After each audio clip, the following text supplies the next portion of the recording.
Hello, everybody. My name is Judy Music. I am one of the directors here at Berea Academy, and it is my pleasure to welcome you to this time to talk about that wonderful, crazy, bizarre, mysterious,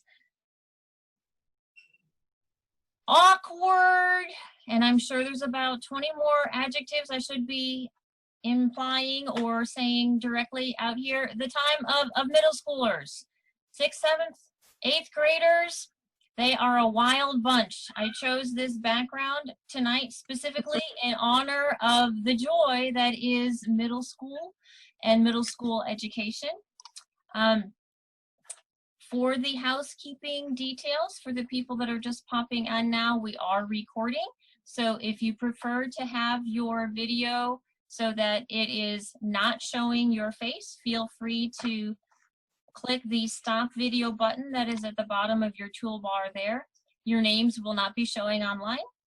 If at any time this evening you would like to make sure we discuss a certain topic, or you have a question that you would like to address, but you don't want to interrupt the proceedings, go ahead and type it into the chat. So somewhere near the middle of your toolbar for Zoom, you should see an icon that looks like a speech bubble that has rounded corners on a square, and then it has the word chat, C-H-A-T. If you open up that button chat, you should see a place where you can type in your responses over on the side. This Zoom meeting should go about 75 minutes. Our plan is to end at 8:15. And anytime this evening, we want to make sure that we are addressing what it is that you want to hear from us. So anytime, please go ahead and chat over on the side that's over there. We are going to have Beth explain to us very quickly, who is Berea Academy? What is this organization that has set up this town hall meeting tonight? And then we are going to have some of our teachers share their tips and tricks that they have found helpful with middle schoolers. We're going to do a Q&A time. Obviously, it is not possible to have every single person here share their experience. So we have created a resource document that we will be handing out to everybody that is on this call, that will have the tips and tricks and questions and answers of all of the staff that deal with our middle school education. So hopefully you'll get a chance to hear from everybody just a little bit, and then you'll have that document as a follow-up resource. So I would like to introduce Beth Menemeyer. On my screen, she's on the top left, but in my life, she should be front and center. She is an amazing director of operations for Berea Academy, and she's going to talk a little bit about who Berea is. Thank you, Judy. For those of you who weren't here in the very beginning, Judy just handed it over to me. Judy is our executive director. She dreams the big dreams and has the big vision, and I put the nuts and bolts together and kind of make things work and go. Someone once compared us to a car, a luxury vehicle. Judy is all the flash and pizzazz, and I'm the wheels, which is incredibly accurate. And also, Berea Academy is a learning center, which is a little bit different from a co-op in the sense that we have teachers that families can pay a tuition for in exchange for classes. In a traditional co-op, all the parents are involved and you sort of trade goods and services back and forth. You teach some kids, other people teach your children. In this setup, we are a drop-off program. So your student can be dropped off in the building, go into class, and then be picked up later. And we view ourselves as partners in your homeschooling journey. We want to work with you as a family to understand what you're looking for from our organization and what you need and what your student needs. And then we want to work together to see if we can provide that opportunity effectively for your family. So we meet in Crestwood, which is not too far from the 44270 interchange. And our classes vary in cost and in time. We have a few classes that are 60 minutes all the way up to high school classes, which are a full 2 hours. And we offer K-12 and academic core classes as well as enrichment classes. So we're kind of a little bit of everything. The core thing that pulls us all together is that our staff and our volunteers, we are all members of the Christian faith. We all sign a statement of faith indicating that we follow Christ and we have a personal relationship with Christ. And from that point, we all diverge in this really beautiful way, similar to Judy's tie-dye background that's happening there, though hopefully not quite as awkward as those middle schoolers happen to be.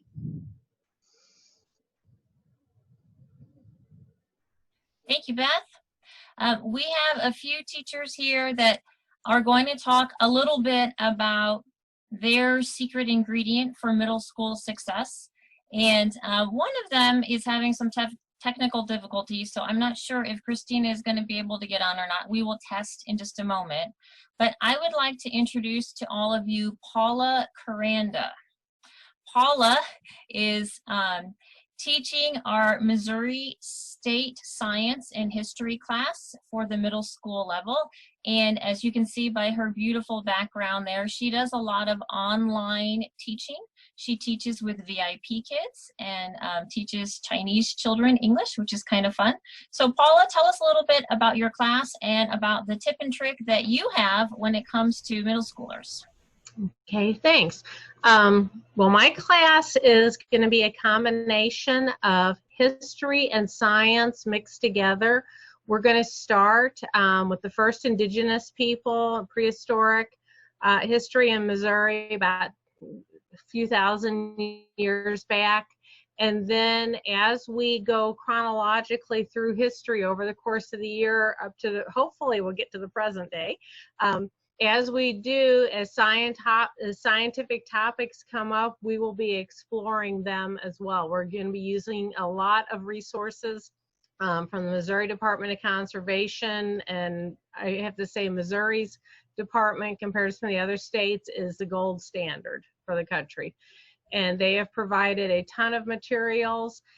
One of the things that I always try to do is bring back everything in science points to a creator. We'll talk a lot about the ecosystems of Missouri, the biodiversity of it, how it all fits together, how when it doesn't work, when something disrupts the food webs, how a system can fall apart. So I'm hoping to make it it's not going to be a homework heavy course. It's going to be a lot of talking, a lot of discussion in class. I hope to start gearing them towards high school level of being able to take notes and pay attention. But at the same time, it's not going to be boring. I'm not going to just stand there and talk to them. So that's what the class is going to be like. And we're going to incorporate some field trips and things like that, which also kind of ties in with my tip about, at this age, socialization, and how important. I have 4 boys, 2 of whom have graduated and 2 are finishing up high school now, and how important that becomes at the middle school age of them wanting to kind of stretch their wings a little and make friends, and to be able to stretch our wings a little in our pocketbook and at times, and get them involved in activities and direct them towards their interests. And I thought it'd be the same with every one of them, and they're all 4 different. So that has been a big learning for us as Great. Our boys have gone through that middle school age. Beth, you have your hand up. What would you like to say? Yeah, I'm going to horn in a little bit on Paula's time here and just say that how grateful I am as a mom to have Paula with us. My son, my middle school son, was in her class last year, which was very challenging for him. He was up to the challenge, but it was much more technical than he'd previously been in his science, and he really reveled in his connection with Paula in the classroom, and really shone in that environment. And then I talked with him. He's younger, but he is academically, he could be completely walk into biology 1 next year with Jen Hogan at the high school level, and he could do it. And we talked and we decided that we're not going to push that hard. So he's taking Paula's class again in Missouri History and Science, and he is so excited. He's excited to be back in Paula's class again. But he's excited, too, that he gets to stay with his peer group. And I know that's always a balance for a lot of homeschooling moms. You want to meet them academically, and you want to balance their emotional well-being as well. And while I have full confidence that he could tackle freshman biology, emotionally, he would much rather be in his peer group, and the knowledge and learning that he's going to get in Missouri State History and Science is actually going to be totally unique to his experience at the same time. So it's a great opportunity for him to still be challenged academically while also not being pushed emotionally. And that's a really important thing to me as a mom. Yeah, absolutely. One of the false stereotypes about homeschoolers is that they don't socialize. And it really is a priority in our experience in our community to provide that socialization, which is so very necessary. Okay, we are going to have Dolores talk next. Dolores Jenson is the department head for our Fine Arts department at Berea, and she is our head artiste. She teaches a number of classes. This year she's going to be having watercolor pencils, advanced drawing, acrylic painting and art history, open studio, watercolor painting, sewing, and adulting. I have no idea how she's going to do all of that, but on top of that, she's going to tell us, she's a seasoned homeschool veteran mom who has been doing this for a long time, and she's going to talk about what she learned during those middle school education years. Hi, everybody. I'm going to tell you that first, and then I'll talk about the class. I am the opposite of Paula. I have 3 daughters, and so I think it's interesting. That difference is fun. So for me, the middle school years, hormones in girls, I mean, no boys do, but it's just a big deal. For us, I just really had to learn to relax, just trust that God was going to take care of things and not get so freaked out, because they certainly would. So I needed to be the calm one. Now, I didn't always succeed at that, and looking back, I wish I'd been more calm, but you know, that's life. But God's, if he got you to this point, he's going to tell you what to do and how to do it, and you don't have to be as stressed as a lot of us are or were. The other thing is just enjoying those relationships. We started homeschooling, and I would have told you, oh, it's for the education. And then after a few years, I'm like, no, they'll get educated. They'll be fine. And we did do school. But the relationship was so much more important. That time with those girls, I mean, I'm serious, three middle schoolers at once, and actually a high schooler and then 2 middle schoolers. Chocolate and scented candles were necessary school supplies. There were days we stopped everything and had to kind of get back on the correct track. And now today our kids are 28, 26, 24. She'll be 25. I can't even count. And 22. And 2 of them are married and not living with us, and our youngest lives with us. And we love spending time with them, and they like hanging out with us. Who knew? And so that relationship we built all those years, yeah, they learned math and science and social skills and all the things, but the best part was the relationship. And we as teachers take that into the classes, because that's the thing I find, building that relationship with my students is priceless. And I miss them when we don't have class anymore. And it's just, that's the key. And that's, it's key to life, right? So as far as my classes, acrylic painting is one that me talking about. So it's called Acrylic Painting through Art History. So what we're going to do is we'll study an artist, and then we will paint in that artist's style, or they can even try to recreate one of those paintings. So I taught this class 2 years ago, and we usually spend 2 to 3 weeks on an artist. So up here, you'll see these paintings? Those are 3 paintings, and there's another one that's a goat. Those are painted in the style of Max Beckman. He was an expressionist. He actually lived here in St. Louis for a year towards the end of his life. Huge, interesting history to that man, but loved color and using color differently and vibrantly. So those were my renditions of Max Beckman, inspired by Max Beckman. So that's what we'll be doing. So they get to study. None of the painting styles we're going to do are realistic in nature. So they don't have to worry about being perfect and being good. They can have never done it before. I mean, Impressionism, Post-Impressionism, think Van Gogh, Monet, Degas. We're going to be hitting on Cézanne. A lot of these artists, it's more about the brushstroke and the color. It's not about the item looking photorealistic. So if they have no experience in art, this is a class they can come into and just have a good time and relax. So, and we need that. You know, those middle schoolers are getting a lot more pressure that they used to not get till high school. And they do need to learn how to let it go and de-stress. And that's one thing I hear a lot about in my classes, and I'm sure Tim and the other art and music teachers that are on here will tell you. They come into your class and they just go, oh, this is my favorite class. I can just relax. And that is priceless. I mean, we love being the favorite teachers, but they need that balance, and they need to learn that balance in life, because we all do too much, because our world just pushes us to go, go, go. So I think it's important that we also have that option where they're not only learning all these amazing things from you core teachers, but they're also learning the benefit of finding something that they can do to relax, and also hopefully through that tap into our amazing creator. Did I cover everything? I always ask you that when you ask me. I think you did a great job, Ms. Dolores. Okay. It's wonderful. Christina was having some technical difficulties, but I just read over here in the chat that Amber Sobry is going to be the pinch hitter and is going to step in and is going to talk a little bit, because Christina wanted to talk about the value of physical education and kinesthetic learning and the mind-body connection in education.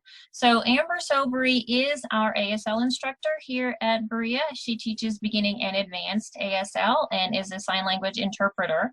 So go ahead, Amber, and tell us a little bit about kinesthetic learning. There I am. Can you guys hear me now? All right. I laughed when that came up in the comments, because kinesthetic learning is something that I actually know some things about. I myself am an auditory kinesthetic learner, so I like to hear it and I like to do it.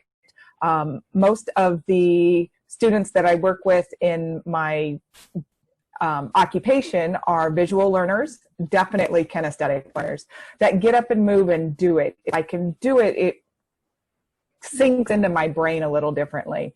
And that's one thing I know in my class I have to keep remembering is we can't sit in our chairs all day. That we have to get up and we have to move and we have to practice it. It's not enough to hear it. It's not enough to see it.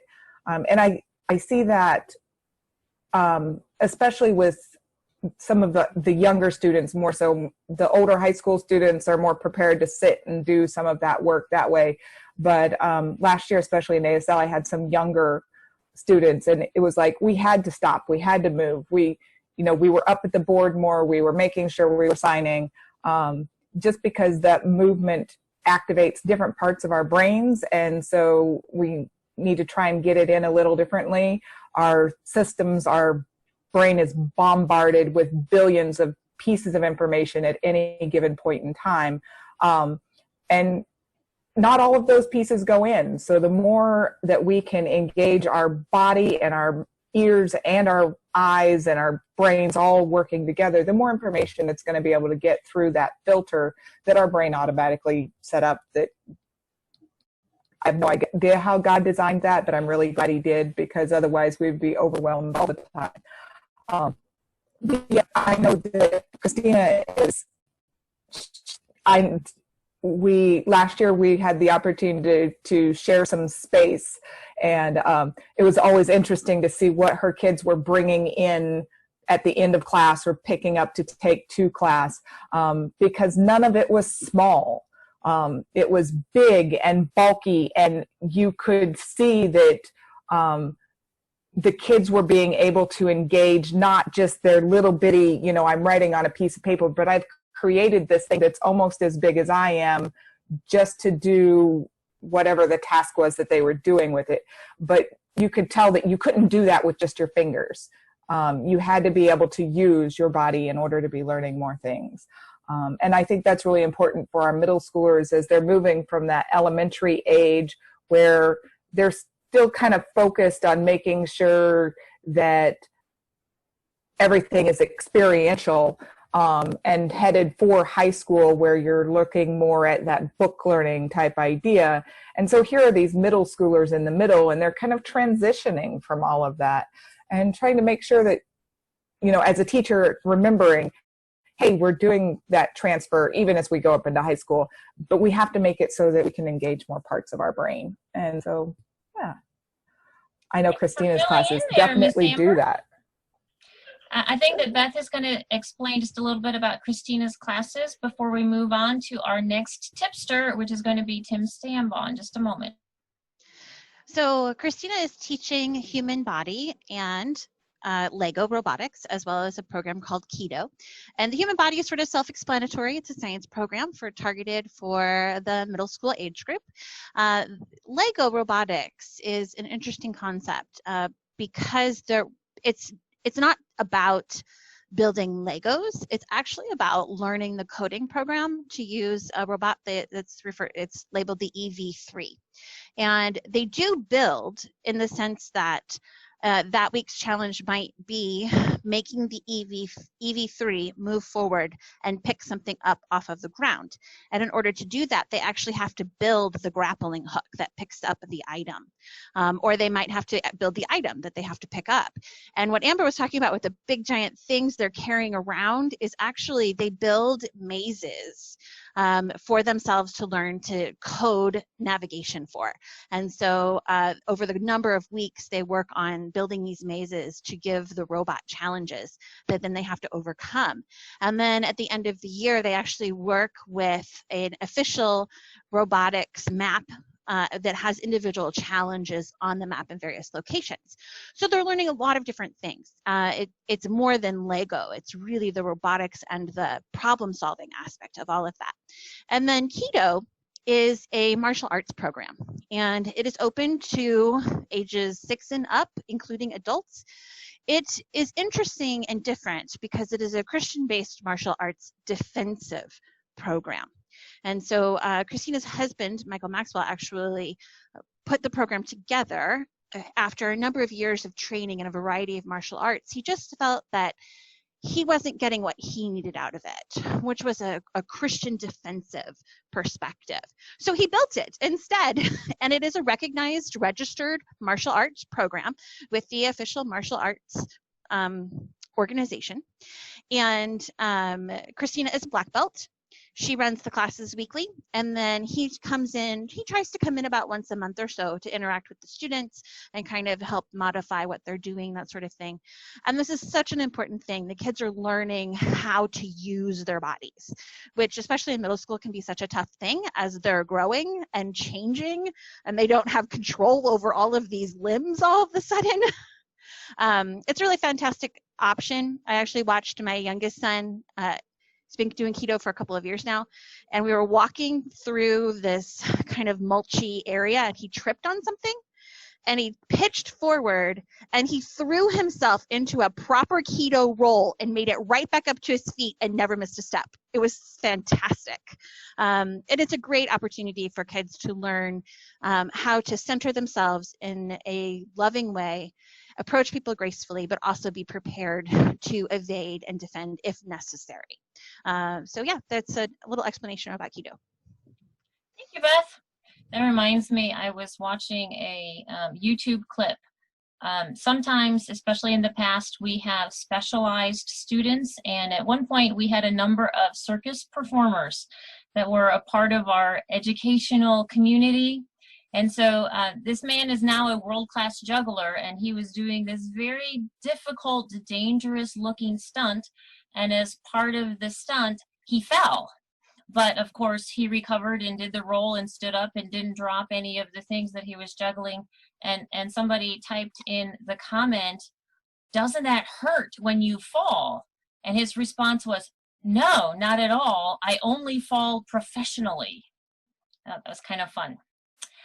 You will notice if you are taking a look on our screen here that we do have some males in our town hall meeting, and believe me, we are so appreciative of Aiden Fowler and Tim Stambaugh providing that testosterone presence to our homeschool community.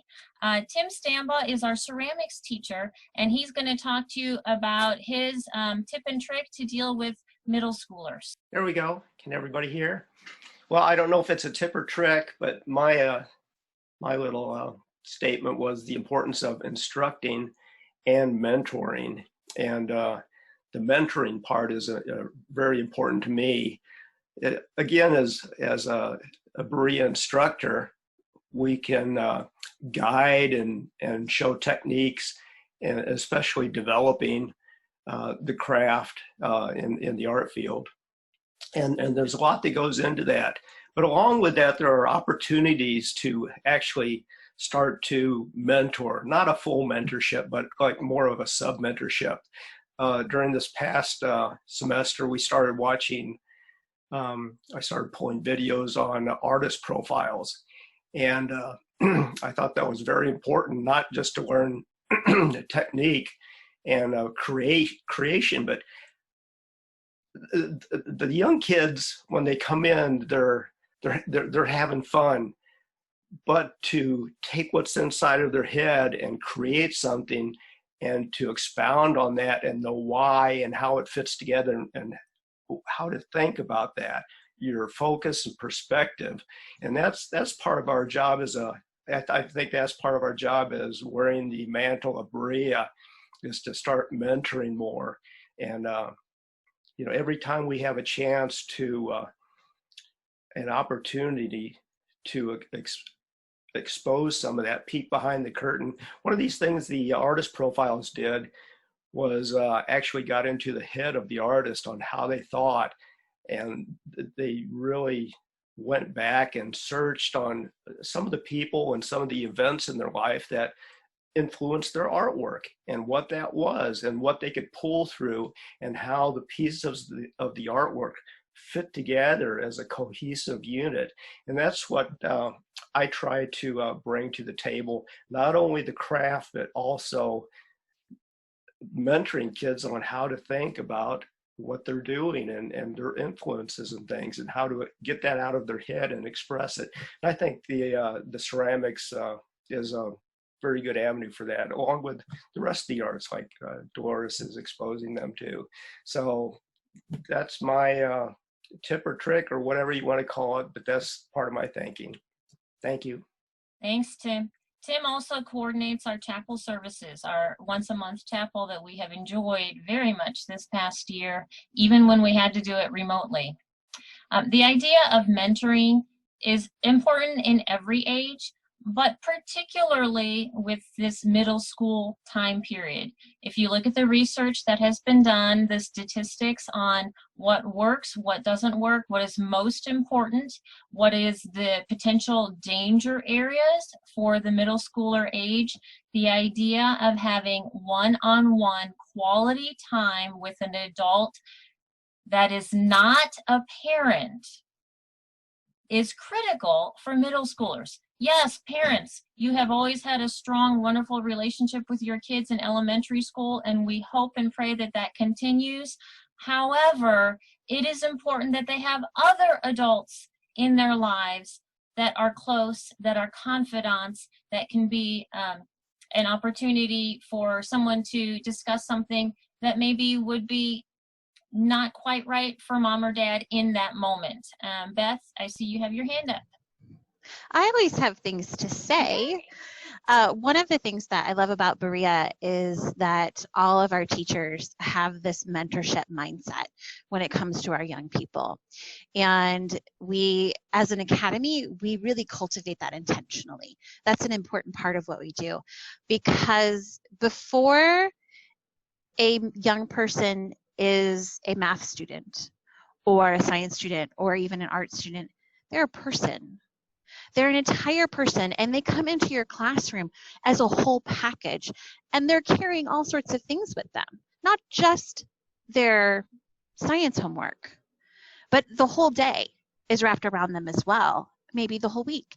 And we have an opportunity at Berea, because we intentionally work on those relationships, we have an opportunity to see that student as that whole person and approach them where they are.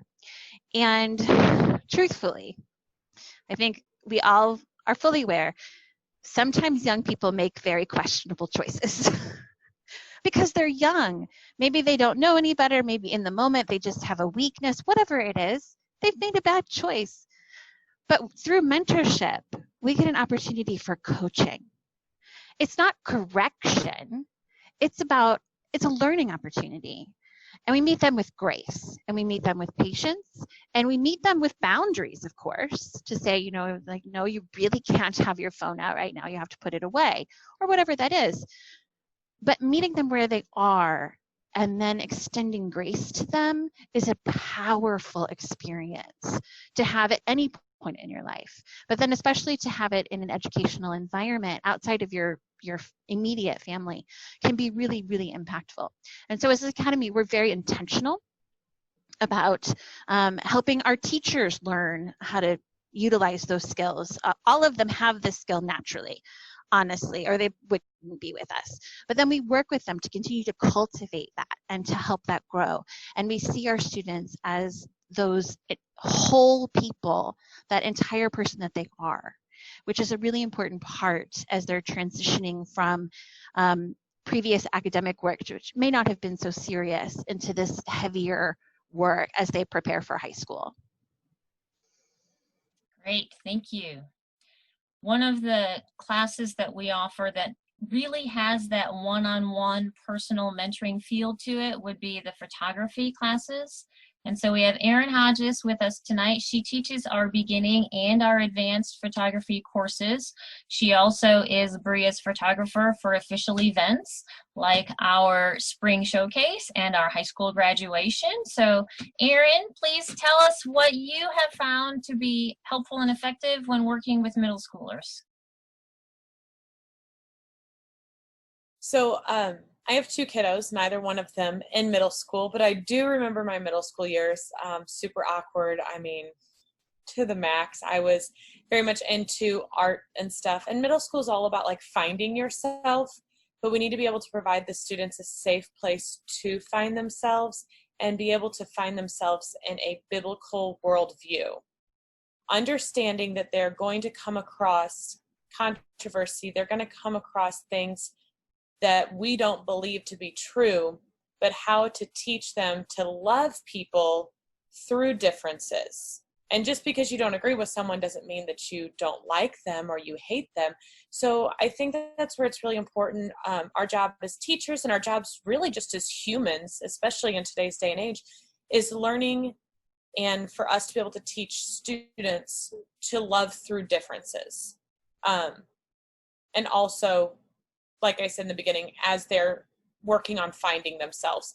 I mean, if you think about it, if you think about between junior high and high school, we're expecting as a society, not as an academy, as a society, we are expecting 18-year-olds to know what they want to do until they're 65 and retire, which is crazy. Like, I mean, if you think about it, it's crazy. I barely knew like anything at 18 years old. So that is one thing I do like. My classes aren't usually very big. Sorry, there's a son that's very upset about something. I have a little still, they get upset vocally. But that's what I think is important. It's just being able to just love on them. So I have smaller classes, and the smaller classes really help me to be able to one-on-one teach the students, build a relationship with them, keep up with them once they are out of class. The two classes that I do offer is beginning photography and advanced photography. Beginning photography, we do learn basic functions of a camera. What is an f-stop, shutter speed, ISO? How can we use those tools to create what we see in magazines or what we see in advertisements or what we see in artwork? And our goal by the end of the year in beginning photography is where you can look at any picture, pick up your camera and completely recreate it yourself. Maybe put your own spin on it. Advanced photography is slightly different. At the advanced photography level, we look at different artists, photographers that, like, maybe it be David Weston, who is amazing at some low light, low key vegetable shots, or Ansel Adams that was amazing at, I mean, he's my personal favorite, so I'm a little biased on him, but landscape shots, and how he actually changed a lot of our Western country in creating national parks, which actually my husband and I, well, really our whole family will be starting to visit this summer. So those are the two main goals of the two different classes that I offer. Back to just teaching the kids how to kind of learn about who they are. That is where I strongly encourage you to get your student in a variety of art classes. I'm not saying 7 in one semester, because that's a huge workload for them. It really will be, and it will artistically exhaust them. But teach them, or give them the opportunity to be taught in a lot of different avenues with art. Art is a great way to express yourself. Art is a great way to deal with stress. And I mean, I have had parents come back to me like, my student does your homework before it does the math homework and language arts homework. And I'm like, sorry, not sorry. I mean, if it's more fun, then, I mean, I don't blame them. But sometimes that is also a great tool for the kids to be able to pick up their camera, maybe put down their books, pick up their camera, go outside, see the world, and document what they see. That's so great. I would encourage you, obviously, for any art class, because it is just so important with all developmentals. You look at any science or any study, fine art is so important. Mm-hmm. Absolutely. Beth and I are going to switch roles a little bit here. She's going to be leading you through some questions and answers. Some of them are questions that have been submitted by people in advance of the town hall meeting. Some are questions that have been selected by the answerers themselves. Those of you that are on the call right now, if you have a question that you would like our panel to address, by all means, please go ahead and type it over in the chat. If you prefer to keep your question anonymous, you can send it directly to me, Judy Music, instead of to everyone. And we will make sure that we get through as many of the questions that you have as possible. But right now, I am passing over the baton over to Mrs. Menemeyer. I think Judy planned a swap right at this point in the meeting because she didn't expect me to talk very much in the first part of the meeting, and then I just totally derailed her plans. I do that a lot to not just her, but to a lot of the teachers, challenging everybody to grow all the time. I think it's a great experience. You'll have to ask them what they think. And that's one of the nice things about our teachers is that they know that they're still learning, which helps them really connect with our students, because our students are in that same position of continuing to learn. So we're going to kick it over. Actually, we're staying in the moment of arts at this exact moment. And Maggie Sanazaro is going to speak with you a little bit. Maggie is teaching our voice classes as well as our piano lessons. And she also leads a class called Worship Music, or no, we call it Worship Team. And my daughter was very privileged to be part of her class for worship this previous year, where the students learn not only the actual song, but also how to work together as a group, how to move through God's calling you in those moments, what to do when your bandmate forgets the next line is a chorus and jumps right into the next verse, all those sorts of things. And it's a really fantastic opportunity for students to learn a really unique skill. More than that, Maggie herself is a performer, and she has 4 children of her own. She's an incredibly busy woman. I'm glad she's here with us tonight. So Maggie, one of the things that you actually are really good at is pulling expression out of young people.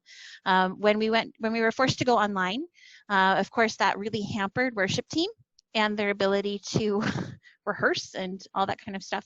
And I think one of the most beautiful things we saw during that online time in April and May was the way that you helped your worship team students connect their emotions and their expression of self into the music and into the choices. And we saw as administrators, that team was the most active with each other online, pinging ideas back and forth between each other and sharing songs and sharing moments and just really engaging together.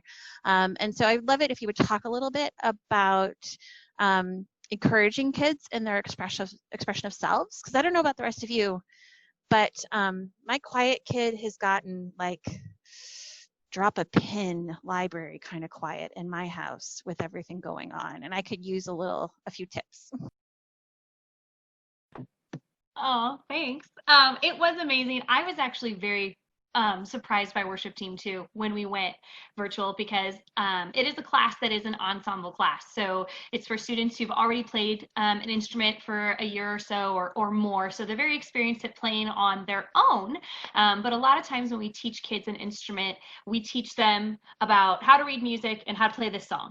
Okay, now you did great with that song. Okay, now we're going to move on to the next song. Okay, great, you did fine with that. Now, and it slowly, scaffolds and gets harder over time, but sometimes they miss out on the actual whole art form of music. And so especially when they're getting to that middle school age, they're able to understand patterns and things a little bit better. So we're able to start talking technically about music as a whole, understanding that every key really has the same pattern. If they've seen Sound of Music and heard Julie Andrews sing do, re, mi, fa, sol, la, ti, do, that's going to repeat in every single key. And sort of those patterns that they've learned in their very basic music lessons, suddenly we can take as a class and go, hey, you can apply that to any song you hear on the radio, any song at church. The pattern is there. You just have to be able to identify it and understand what's happening in each song. So technically, they're finally kind of at the processing level and age in middle school where they can understand that bigger picture of music as just a language and pattern of sounds. But like Beth was saying, they're also needing to express themselves and really struggling with how to do it.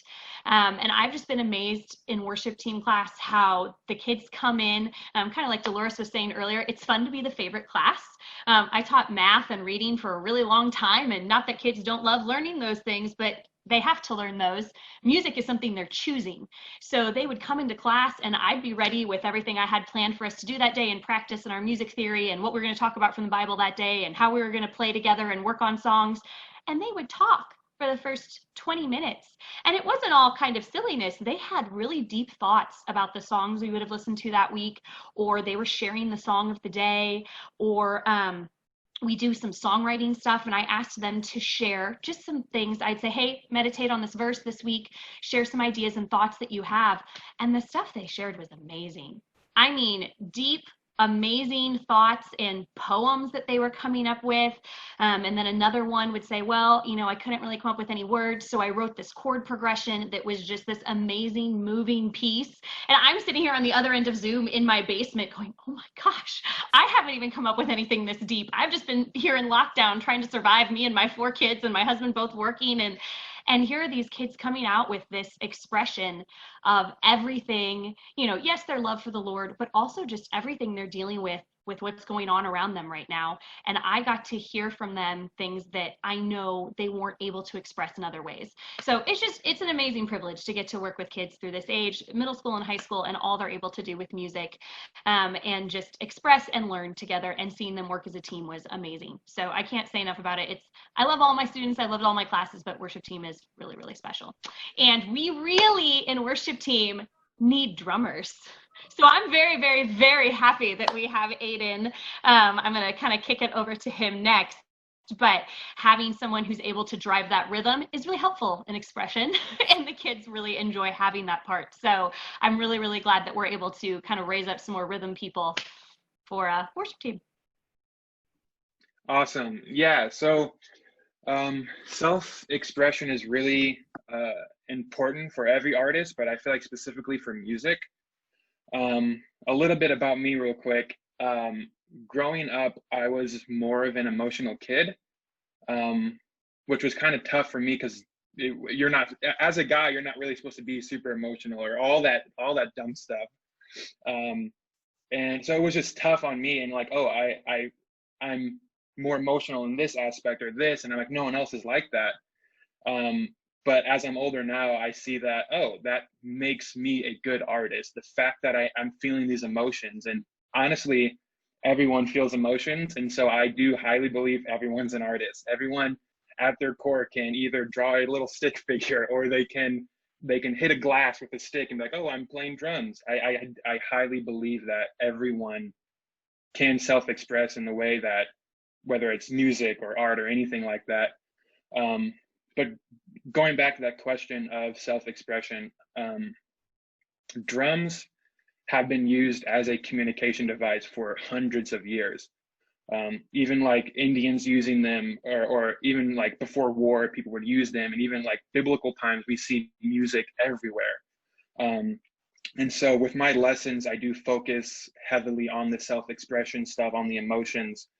A lot of the times I'll have my students, I'll talk to them and I'll say, okay, hey, before we start, I want you to be on the drums and I want you to play me something sad. And they'll play me a sad beat or something. I'm like, okay, now play me something happy. And they'll play me something happy that's a little faster. And I'm like, okay, now play me something like suspenseful or frightening, and let me feel these emotions, like make me feel it. And every time they do it and they get it. There was this one lesson I did. I'm one of those people that I like to get really deep, and I like to know the emotions of someone. And so when I started this lesson, I was talking to my students, and I said, how's your day going? And they're like, oh, it's good. And I said, how are you feeling? And they said, I'm feeling good. And I was like, are you sure you're feeling good? And they said, yeah, I'm feeling okay, I guess. I said, okay, you have 10 minutes, play me how you're feeling. And at that point, I kind of walked out of their view so they wouldn't see me and they would feel alone and they could feel like they could actually express themselves.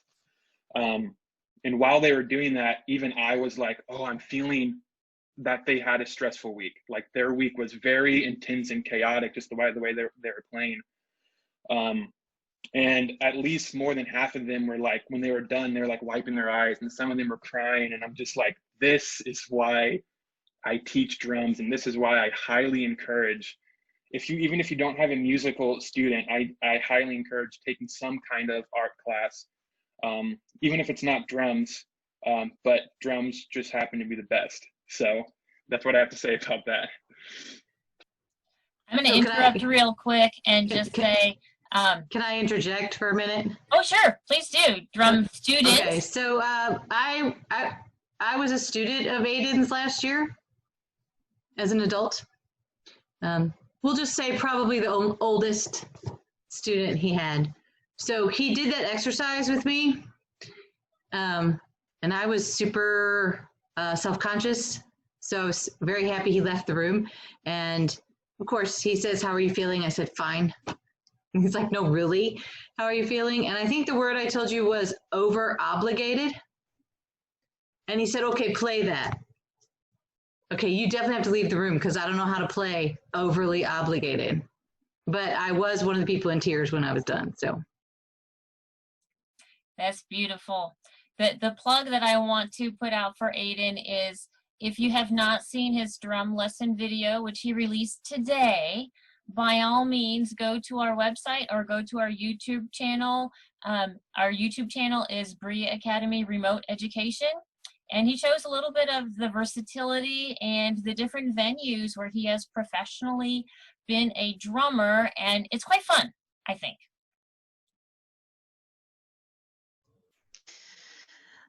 I have no transition for that because that was just really awesome. And I'm a fan of Aiden as well. One of my sons was in his lessons this year, and my son is that big, tough kid who has all these balls of emotion inside and doesn't want to show anyone. And, since the age of 2, he was too old to cry in front of people. But it's in there, and he's very passionate, and it's really had a huge outlet in his drum experience and a lot of validation in that too, because he doesn't have to just be that strong boy. He can be something with that in addition to it, and it's a really fabulous thing.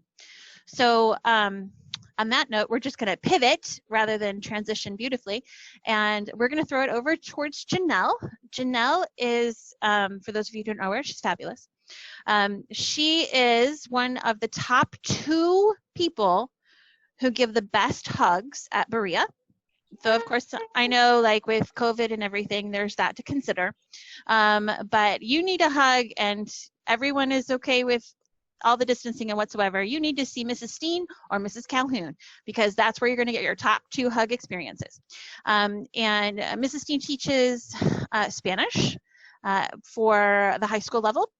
But then also this year, she's adding in a Spanish for the younger kiddos, and as well as teaching a class in history for that age group as well. And Senora Steen, she brings an energy into the classroom. And she's actually going to talk about for those middle schoolers, building relationships and how to kind of go about that. Whether you're new in homeschooling or new to St. Louis or, you know, whatever that situation might be, building relationships. And she's a really great person to talk about that because I've never seen Janelle meet someone she didn't know. She's the kind of person who's never met a stranger. And she is so encouraging and she really sees people and she is lavish with her compliments, but honest.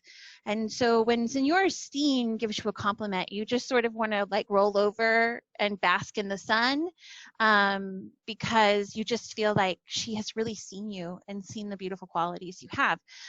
So she's going to talk a little bit about middle schoolers and building relationships and those sorts of things for us. I am, but I also have a transition for Aiden and for me. So I just had a bunch of people. We had our home group meet yesterday, and we had, I can't remember, I think altogether maybe 45 people here, which is, you know, a lot. And I had 5 drums. So we were going to do worship before our study, and I had 5 drums, Aiden, from different parts of the world that my husband would bring them home for the kids because we were studying Mystery of History when my older ones who are married were little. Middle schoolers, he would bring a drum. So I brought the drums outside and I gave them to, we had 3 visitors who hadn't been to our home group before, and I gave each of them one, and they're like, oh, and I'm like, yeah, if you have this is like a kid magnet. They will come, you know. And so the kids were coming and they were helping, you know, the new, like one was a college student, one was married with the child wasn't there, and another older one. And they had like these kids, they had like all these little best friends. And so it was a really neat opportunity to just hear the drumming and of all ages, old and little and talent and no talent. So I think that's really special. And also, Aiden, I was almost in tears when you played for us the first time at Berea. I don't know if it was, I can't remember the first time, sometime in Berea, but it was very powerful and very moving. So anyway, sometimes in my classes, I notice how at the beginning of the year, we have students who are like hugging and talking and so excited to see me. And then the new student comes in and doesn't know anybody and doesn't know me. And so I try to, you know, not right off the bat, but I try to kind of pull them out of that. I'm just gonna disappear into this, you know, wall here and nobody see me.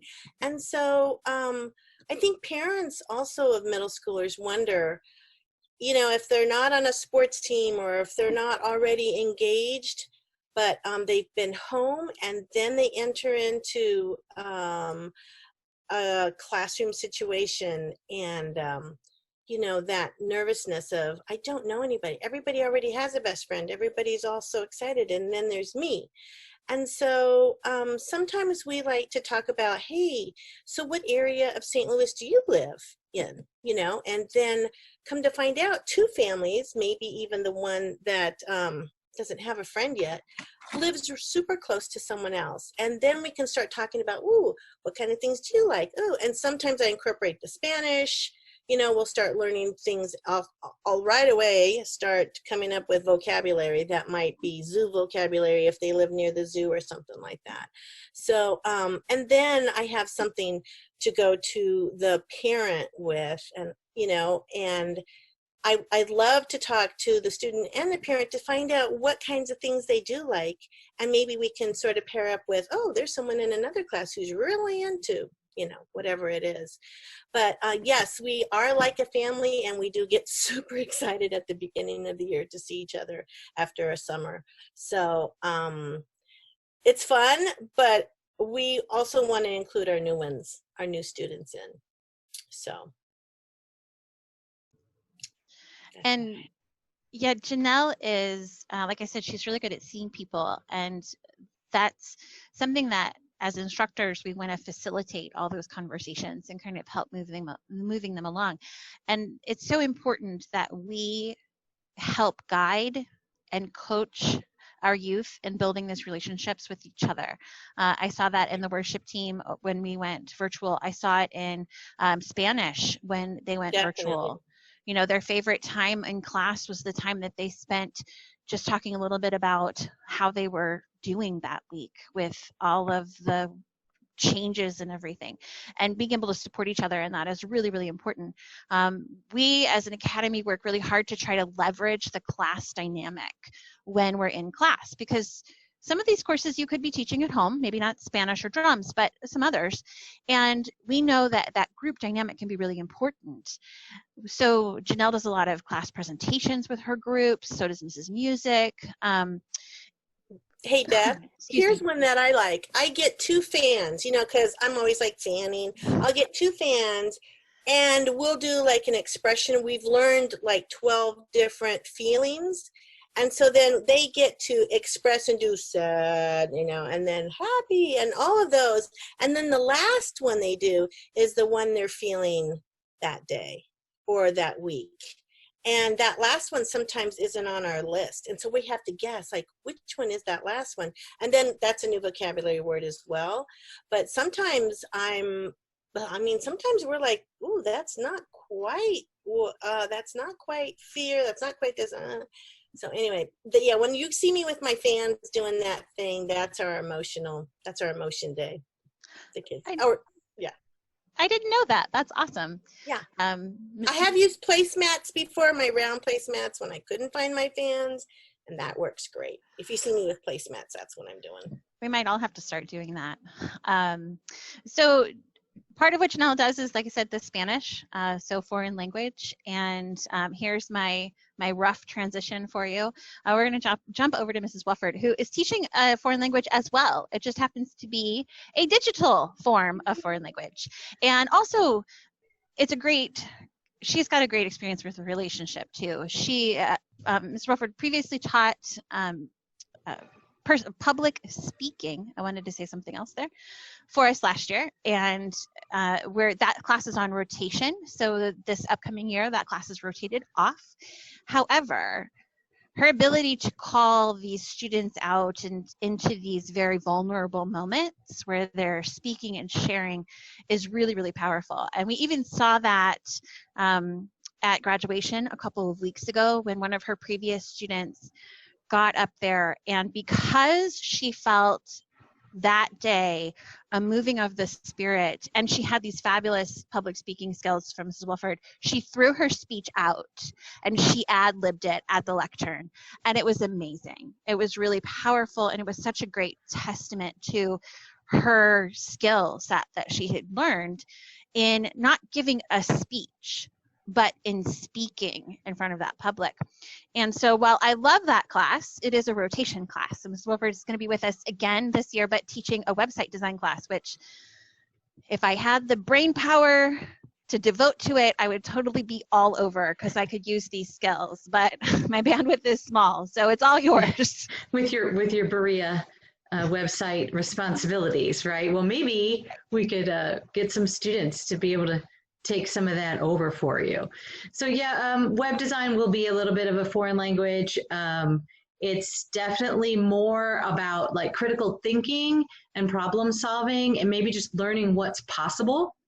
Because if you were to buy a book, an actual book of HTML, it would be really thick. That's what I had when I was a programmer, all these books. Now it's all, online referencing. And there's no way you're going to know everything that's in that book. So as in programming, it's kind of like what is possible. And then I know what's possible, and I'm going to try to figure out how to break down what's possible into real small pieces so I can tell the computer, because I have a communications degree, not a computer science degree, and God led me through a series of steps until I became a programmer and realized, oh, at this level, at the web design level, this is logic. So I definitely think, you know, in this day and age, technology is part of our life. It's not just something to learn or maybe just as a career. So in whatever walk in life we have, any kind of web or technology-based things are going to be something positive. And just middle school-wise, I think what my tip was just kind of like your child's middle school education doesn't have to look like anybody else's. So if you're, if it's a 4 years of middle school, great. If it's 2 years of middle school, great. If it's, you know, 3 years and you finished one subject in the middle of the summer, which we may be doing right now, then that's good too. And so I think we get to, as homeschoolers, we get to have that ability.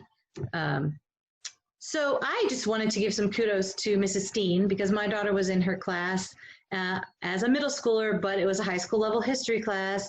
And I know when I looked at that syllabus and some of the requirements, I thought, I'm not sure how this is going to go, but I just kept my mouth shut. And Mrs. Steen is so encouraging, and my daughter really accomplished all of those things and did a lot better than I would have if I had voiced. I was so proud of her, and Yes, it was a hard class. I mean, we covered a ton and memorized a ton. Yeah, so and I learned from that these middle schoolers, they're so smart, and that as a parent, you know, I might have spoken into her that she couldn't, you know, that she might have trouble with some of these things when in fact she didn't. So I think that's something I'm definitely going to make sure to implement in the class, because this is a 7th through 12th grade class, and there's no previous web design or computer programming, or if they know how to use a computer, and you know they do, then they can take the class and they'll do great in it. And so I think that we'll have some opportunities to let them create some of a website to their own specifications, a little off book, let's say. Jocelyn brings up a good point that oftentimes we see these benchmarks of accomplishment, and our brain, we're so trained to think of our kids in terms of their age peers, all the 12-year-olds and all the 14-year-olds, that we can get really caught up in those benchmarks that don't always apply. Now, I know I talk to a lot of parents who raise concerns about, I want to make sure my child is on target, and I'm afraid my child is behind, and what if I do if we don't do this? And I talk with a lot of parents about that. And what I encourage them in is understand your goal and then help your child work towards it wherever your child may be. Now, maybe for one student, that means that math is going to take a little bit longer. I will be honest with you, my daughter, who is gifted in languages, she's fluent in one and almost fluent in a second, and passing familiarity with a third, and is taking on a fourth next year. She has taken at least a year and a half to do every high school math program, because math just doesn't gel in the same way. And because I'm a homeschooler, I get to change that schedule, and I get to work with that schedule. And then another thing that we often don't accommodate is when some sort of crisis interrupts your homeschool, whether it is a move or a family member becoming ill or COVID-19. Even for homeschooling families that were already homeschooling, that changed the entire picture of what we were doing. And the beauty of all of that is that we can then give our children the grace and using their resources wisely. If they've used 50% of their resources on just managing the crisis in front of them, then we can pull back a little bit on the academic work. Because at the end of the day, Everything you learn in high school, everything, can be learned if you're really diligent and really focused in less than 2 years.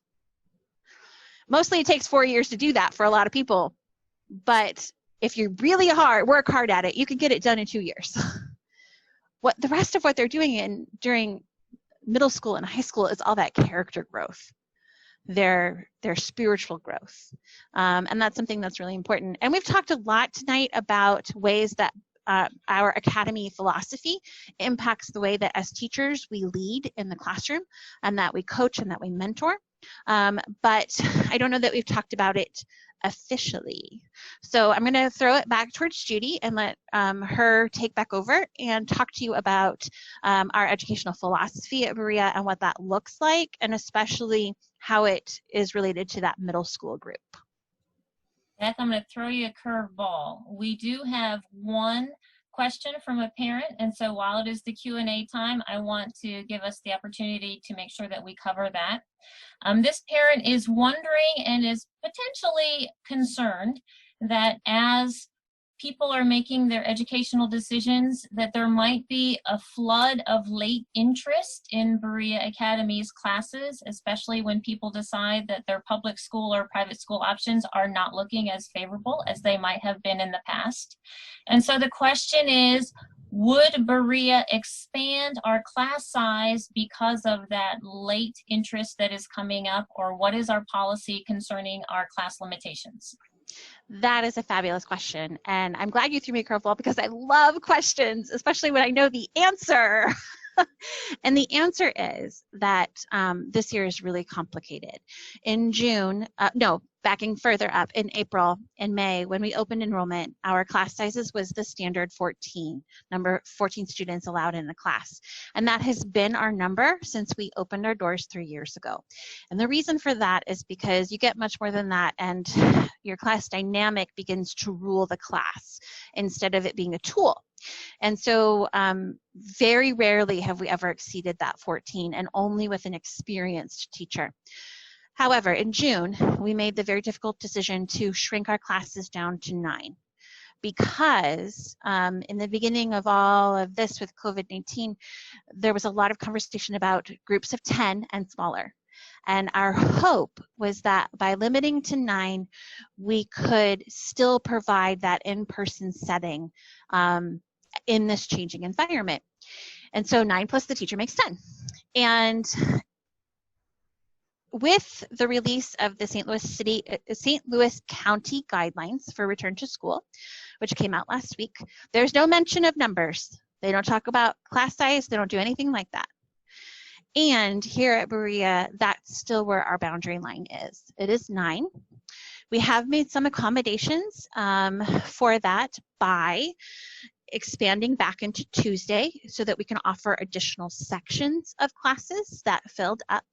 We've added a biology class to Thursday afternoon because the first biology class filled. So we are adding additional sections of classes, but we're not making the class sizes bigger. Now, it is possible that in mid-August, the pandemic will be radically different than it is now, and our lives are coming back to a little bit like we used to know. And if that's the case, we may consider growing back to 14. That is unlikely, to be honest. It is a possibility, but it's unlikely. And still, we wouldn't go past 14. From a philosophical perspective and a spiritual perspective, Berea has never been very concerned about the number of people in the seat. We have always been really focused on having the right people in the seats in our classroom. And so we believe very strongly that when we work towards the vision that God has given us for Berea, we become the correct place for God to put people. And part of that is why we have an application-based program. So we have seen, I'll be honest with you, from an administrative standpoint, we have seen an increase in the last 12, 13 days since July 1st in applications to our academy. So new families who've not been with us before. And we treat them just like every other application system. COVID doesn't matter. We're still working on our standards and our values and making sure that those new applicants are a good fit for our academy. It's important that no matter what's happening out in the world, we still hold to the standards that we've been given. And that's part of the vision that God has for Berea. So we do actually anticipate a continued increase in our academy, which is fantastic for me because I get to meet a lot of really fabulous people and I get to really talk about homeschooling, and that's a lot of fun for me. And also, it doesn't change how we operate. We're still the application-based program that accepts applicants based on their fit to what we offer and our ability to offer them a quality service. And then we're still limiting our class sizes at the moment to 9. Should it grow, the biggest it will be is 14. But like I said, that's unlikely. Great, thank you for bringing clarity to that. I am looking at our time and we're going to be close to 8:15. So thank you for your patience as we get through. We wanted to kind of narrow back down into our philosophy of education, specifically as it applies to middle schoolers, but really these principles apply across the board to all students. Number one, we are a holistic environment. And so we believe that a student is not just a brain, but they have a body, they have a soul, they have a spirit, and all of those things are integrated and work together. So there has to be accommodations for physical needs. There has to be an understanding that if somebody is suffering a deep heart wound, that's going to affect their ability to learn their times tables. We as leadership inside of Berea all believe that relationship with Jesus Christ is primary importance and relationship with one another is of secondary importance. So we are very relational in our approach. In terms of the specific educational philosophy that we might follow, you're going to find out that this is the poo-poo platter, that some people are very Socratic in their method, and so they ask a lot of questions, and they use those leading questions to guide discussion. Some people are going to be very Charlotte Mason-esque, and so especially at our younger grades, there's a lot of that experiential, hands-on learning. Some people are rather classical, and so if you look at the classical trivium model, right here in middle school is where you have the people that are starting to challenge everything that they have learned up until this point. And I would say that that is certainly what my experience has been with middle schoolers. When I was studying education in college, I chose to do my student teaching with middle school. And a lot of people think that middle school is second rate compared to high school. Like high school is the premier, that's what everybody would want. And if you don't get that, then you get these 6th, 7th, and 8th graders. But I knew that if I could survive as a student teacher with middle schoolers, high school would be a piece of cake. I like metaphors a lot, being a language arts teacher. And so when I think of education, I often think of a puzzle, like a huge, 1,000-piece puzzle. And elementary school is when you open the puzzle and you get all the pieces and you turn them upside down on the table, and then you start flipping them over. If it's cardboard side up, you need picture side up. And so you're flipping all of these little facts, all of these pieces of information over. And then the second step in constructing your puzzle is you start sorting and categorizing. So you find your edge pieces and they all go over here, and you find all your green pieces that are going to make your lotus flower, and they all go over here. And the elementary part of education is a lot of that. It is acquisition of facts, and it is organization and categorization and basic skills. When you're in middle school is when you finally get to start putting some of those pieces together. So you take your edges, usually that's where we start on a puzzle, and you make your border. And that is so exciting when you get that final puzzle piece and you put it in and you have the boundaries then. And then high school is when you start filling in all of the picture that would be your education. Now you'll find that in this 1,000-piece puzzle that you were given about 2,000 or 3,000 pieces. So you have a lot of pieces that aren't going to fit in your final puzzle, and that's okay. But at the middle school time here, it really is the time for the students to start defining who they are, to start challenging, how do I use this information that I have been given thus far? Middle schoolers tend to be really argumentative, and they love to debate. They love to start using those reasoning analytical skills. I say wonderful. That is not a bad thing. That is a wonderful development in their brains. And so we use that in the classroom. In my literature and composition class, we read The Adventures of Tom Sawyer. And one of the favorite projects is we put Tom Sawyer on trial. Was he a good boy or not? And so we have prosecution, we have defense, we have people putting together their briefs and their testimonies, and they do back and forth. And the students love it because they get to practice those analytical skills. That's what we are looking for. We are trying to engage these students exactly where they are at. Middle schoolers are not just old kids, and they are not just young teens. They are their own entity, and they deserve our honor, our respect, our encouragement, and all of the individual understanding, mercy, love, attention, challenge that we can throw at them. Now, I would like to introduce Katie. Katie's going to be our final speaker tonight, and then we will be wrapping it up here. We'll be finished. But Katie is new on staff this year, and she is teaching across the curriculum, different ages, different subjects. She has some core class in mathematics, and she's also teaching pre-algebra, but she's also teaching the middle school class of fundamentals of great writing. And Katie has introduced the Berea community to this idea of a growth mindset.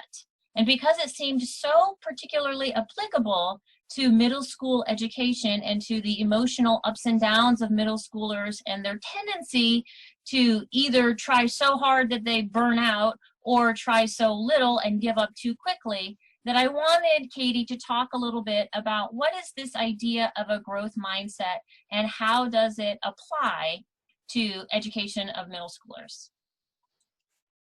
Okay, I am so excited. I just randomly, a few years ago, I was listening to some TED Talks, and I ran across this woman named Carol Dweck, D-W-E-C-K. And you might want to Google her because you can watch her. It's like a 10-minute TED Talk, but she talks about this idea of a fixed mindset versus a growth mindset. And she says so many times we kind of label ourselves or other people as, I'm going to use math as an example because that's the one that people tend to label themselves, but I'm either good at math or I'm not good at math. And if you say, oh, or maybe, yeah, you could have a fixed mindset that I'm good at math and you feel confident and you're willing to try, or you can have a fixed mindset that I'm not good at math and so I'm not going to try, I'm going to give up. And she challenges that idea and has done a lot of research and studies and has found out that if you can inspire a growth mindset in people and this idea of a not yet way of looking at things, yeah, you may have done very poorly on that type of problem, but you haven't failed it, you just haven't gotten it yet. And in really encouraging people to have a mindset that I can learn this if I just keep working at it. And she really wants to challenge people to do things that are too hard for them, to build their brain muscles. And so I have been very challenged by it.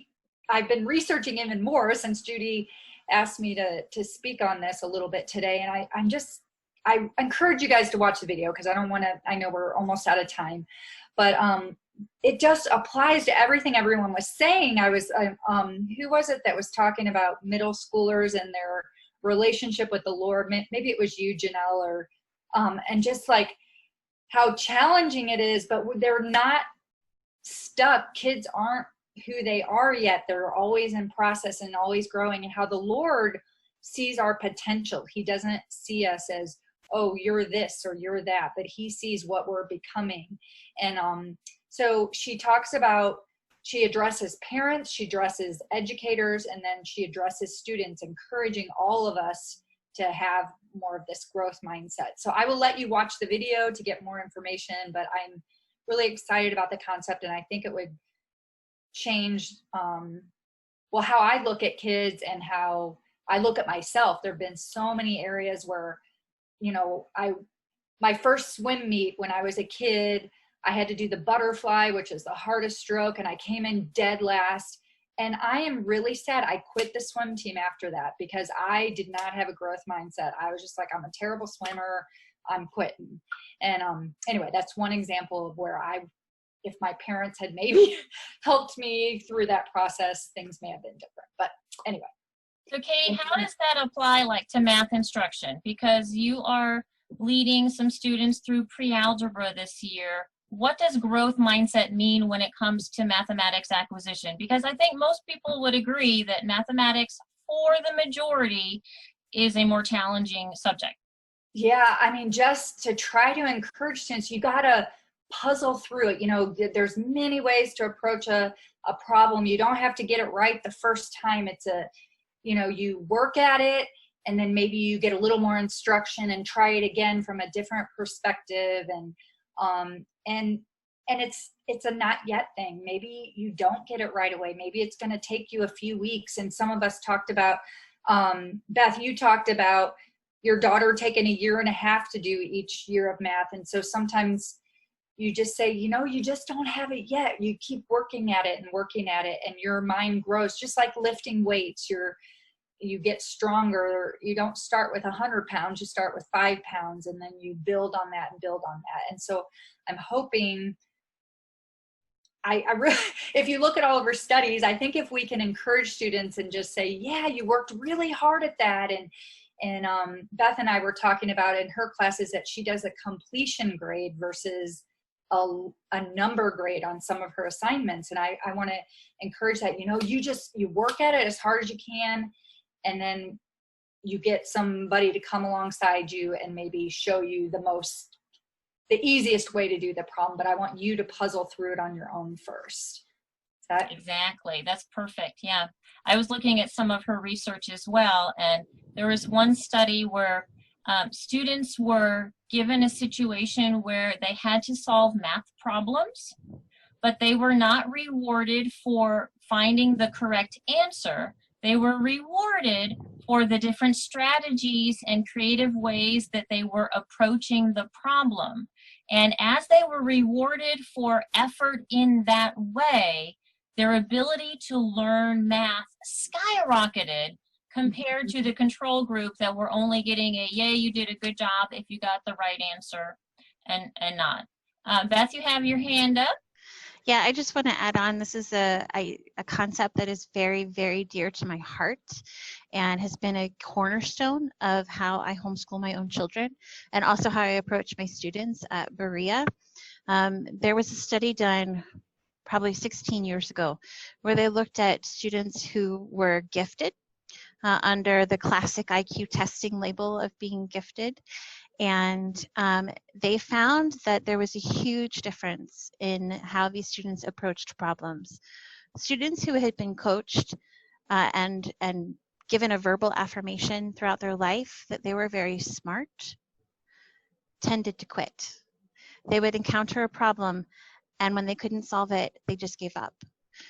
Whereas students, the same kind of gifted students, when they had been verbally affirmed and encouraged in the idea that they worked hard, they worked through the problem even if it didn't immediately come to them. And the philosophical theory that went along with the study was related to the idea that smart is something you're born with. Hard work is something you can choose. And so by affirming hard work, you actually empower that student to make a choice. And one of my children recognized when they were about 7 or 8 years old, they said, "Mom, I've noticed that when people say, oh, you're very smart, your response to them is, yes, they work very hard. Why do you do that?" And I explained, I said, anybody can be smart, but your smart doesn't do you any good if you can't get off the couch and do something with it. It's all about that hard work and that effort. And that is where, as a parent and as a teacher, I focus my affirmations, not on the grade, not on the outcome. I want them to master the material, and we do work on that. But it's about their willingness to do the work when they get there.